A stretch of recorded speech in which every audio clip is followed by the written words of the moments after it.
কি অপমান করেছে আজকে? আজকের ওখানে বলে আমাদের ক্যান্ডিডেট মালা দিতে গেছে, হ্যাঁ তাকে অপমান করেছে, সে ফিরিয়ে দিয়ে চলে এসেছে। কি অপমান করেছে? অপমান করে তাকে দিতে দেয়নি। কে অপমান করেছে? কে? এই যে আমাদের ওই এখানকার ঘরোয়া রাজনীতিতে এইটা একটা হয়, মুখ গালাগালি বা একটা রাজনীতিতে হয়, এইটা কোনো ব্যাপার না, সব ঠিক হয়ে যায়। এইটা রাজনীতির একটা অঙ্গ।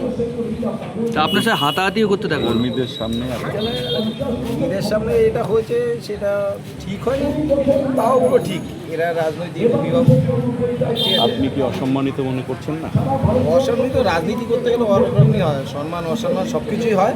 সারাদিন জেগে আমরা এইসব কাজ করেছি। প্রথমে কথা ছিল এখানে জেলা কমিটির মিটিং হবে, তারপর শুনছি একটা মিটিং হবে, তারপরে এখন শুনছি 21শে জুলাই প্রস্তুতি। তার মানে এইটা আমাদের নেতৃত্বের অভাব, আমাদের ভুল বোঝানো হয়েছে, এইটাই একটা ব্যাপার। এখানে আমাদের খারাপ লাগার ব্যাপার যে না কেন বললো, এখন উনি উনার দিক দিয়ে বলেছেন, পরবর্তীতে আপনার ঘিরে ধরে বিক্ষোভ দেখালেন বাইরে। বিক্ষোভ দেখানো নয়, উনি একটু অ্যাডামেন্ট কথাবার্তা বলেন, সেটা অনেকেই কর্মীরা মেনে নিতে চাচ্ছেন না। আপনি প্রদেশ সভাপতিকেও দেখলাম কিছু জানালেন। প্রদেশ সভাপতিকে বললাম, তিনি আমাকে দীর্ঘদিন যাবত রাজনীতির রাঙ্গিনায় চেনে। উনি বললো পরে কথা বলিস, তুই যাস, তোর সাথে কথা বলবো। আমি কোথায় দেখিনি, আপনারা বলছেন, আমার কিছু জানা নেই।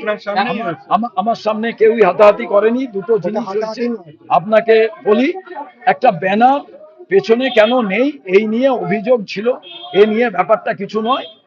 একটা বড় প্রোগ্রাম করতে গেলে সেখানে ফ্ল্যাগ কোথায় লাগবে, ব্যানার কোথায় লাগবে, এটা একটা বিষয় থাকে। এগুলো যখন কোনো প্রোগ্রাম হবে তখন এইটা হবে। কংগ্রেসের আগে প্রোগ্রাম কিছুই হতো না, তাই জন্য আপনাদের কাছে মনে হতো যে দুজন কর্মীর মধ্যে বাদ বিতণ্ডা যেটা হয়, তর্ক বিতর্ক হয়, এটা তো পরিবারের ভেতরে। ও বলছে পতাকাটা উঁচুতে টাঙাতে হবে, ও বলছে ব্যানারটাকে একটু আরো ভালো করে টেনে লাগাতে হবে, আরেকজন বলছে এই রকম যেটা আছে ঠিক আছে।